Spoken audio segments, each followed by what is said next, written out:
With Paschal Collins at his gym in West Dublin and Blanchardstown. Paschal, you've got two Frank Warren fighters in the gym at the moment, Stephen Ormond and Spike O'Sullivan. Can you tell us a little bit about what they've been doing over the last year and their progression over it? What's the aim for the next year?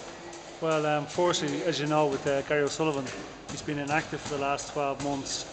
That was mainly down to some problems he's had with getting licensed with the British Boxing Board of Control. So we've actually sorted all his problems out, and you know, fingers crossed 2011 will be a big year for Gary. But the first thing we've got to do is just get him back fighting, get him back into the ring. The other Frank Warren fighter I have is Stephen Ormond. Stephen's he's had a good end to the year. He had his debut with Frank in September on the undercard of Ricky Burns in Glasgow. His last fight then was in December on the undercard Ricky Burns again. But that was a great fight because it was a slight step up in class. The opponents they picked purposely because he gave Liam Walsh, the current Commonwealth champion, a lot of hard work on the night, so they wanted to kind of see where Stephen was at. It was also like an eliminator for the Commonwealth title too, but on the night Stephen handled him very easy and then actually knocked him out. So the great thing about that fight was it's actually Stephen is coming to settle down a little bit more with his shots. He's turning more into them, and he's shown that he actually has got a lot of power. You know, judging by his previous fights, he hasn't actually stopped anybody.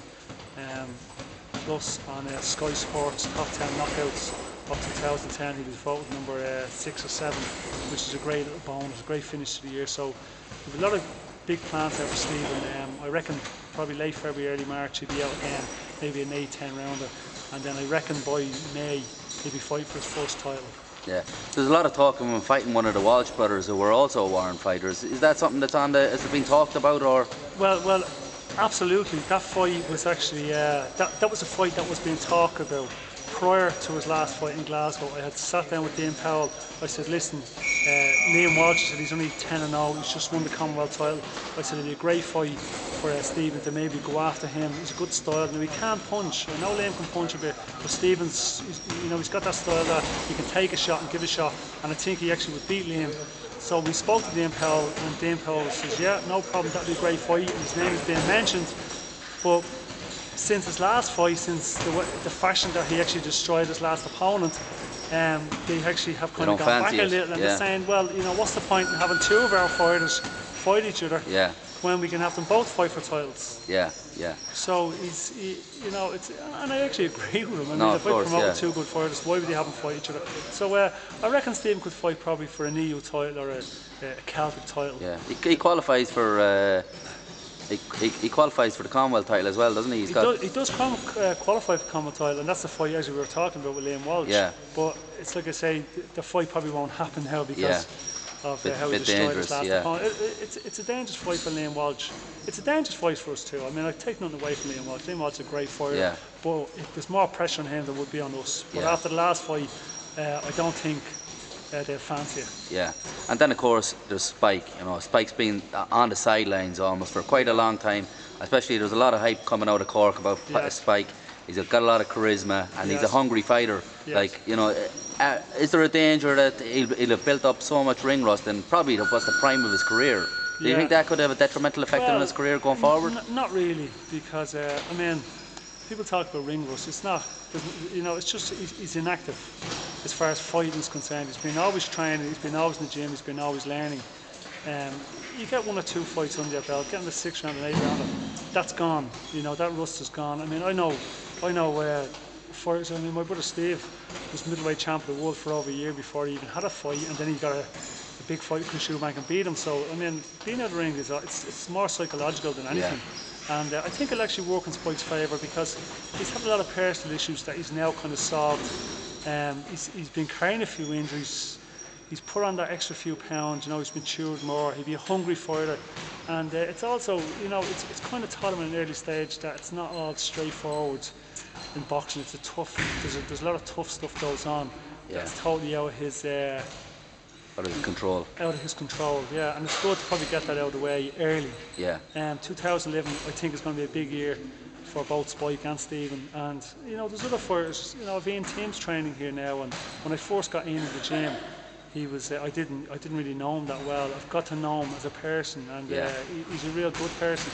He's had a lot of bad luck in the last year with injuries himself. Michael Sweeney was supposed to go out, and that fight could happen again. And then, but it's actually Ian has a fight, I believe, on January 3rd. So he was in the gym training for that today. So we're looking forward to that for him. Yeah. Is that potentially against Michael Sweeney? Is that going to happen? No. Well, if they wanted it to happen, I mean, the only person that doesn't want it obviously is Michael Sweeney, because, as far as I'm concerned, I don't even like mentioning people's names. If someone's put in front of us, if it's Michael Sweeney, we'll take the fight. If it's Joe Bloggs, we'll take the fight. He struggled to get fights over the last year as well, apart from the injury, because of the limited amount of cruiserweights that are active in Ireland, and also he was actually talking about at one stage moving up to heavyweight. Well, what happened was he was getting ready for the fight with Michael Sweeney. He got injured here sparring a heavyweight from Georgia. That's right, yeah, Gary Heights. Gary Heights fighter. He got injured. He actually twisted his elbow a week before the fight. That still hasn't been right up until about November, December. Then when it was coming right again, we're looking around. There is no cruiserweights in Ireland, or no cruiserweights that will fight him. So it was like Tinsley said, "I'll move to heavyweight and fight." I said, "But unless there's a big fight out there, that's worth taking the risk, I wouldn't take the risk." He said, "No, I'll fight Martin Rogan." Yeah. Now I would advise him against that fight, not the boxing capabilities, because I think teams would have so much more, with boxing. But it was the size issue. Size, and I know Martin is a big, tough, solid. Heavyweight, aggressive, come forward fighter. And Timsy wouldn't be as big as him, but he'd be as brave as him, and he'd stand in there with him. And he could win the fight, but I wouldn't be willing to take a risk like that unless it was really beneficial, unless it was a big title fight or there was a big payday.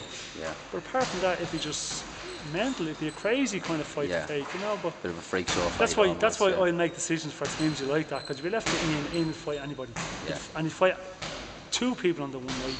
He's probably too brave for his own good. Yeah. But thankfully he doesn't make them decisions. Yeah. And again, going back to Spike as well, there's still rumblings about Anthony Fitzgerald. The two boys are back and forward. What's the situation with those? There'll always be rumblings about Anthony Fitzgerald. I mean, I don't know. It's like I lived the talking and the shouting to the promoters. The fighters don't have to do them things, unless you're a Manny Pacquiao or a Floyd Mayweather and you're willing to gain like $50 million from a big fight like that. Fighters should keep their mouth shut, because at the end of the day, they do the fight in the ring. They should go to the gym, do the work, train, concentrate. They don't need to make enemies of people, because the unfortunate thing about this thing with Spike and Fitzgerald is they actually used to spar together, and what's happening now is there's less and less sparring partners around, so Spike can't help Anthony when he fights, and Anthony can't help Spike when he fights, because I know for a fact if they were to spar, they would turn into a war again. At the time when they were calling up, we didn't need to fight Anthony Fitzgerald, because Spike was undefeated. He was Irish champ. To take a fight with Anthony Fitzgerald at that time, was going backwards. The big risk I thought at the time too was Anthony was a much bigger man. And he is actually a much bigger man than Spike. Spike's not even a big light middleweight. So, it's a fight that I have no interest in whatsoever, unless it was worth their while, unless it was a title fight or a payday. That if you did lose, well, you've something at the back. Not because of bravado or because he said this or he said that. I mean, that's stupidity. You do that when you get to the stage where there's world championships at stake or there's European title fights at stake. But other than that, you don't make enemies for the fighters in your own weight class that can actually help you along the way. Yeah.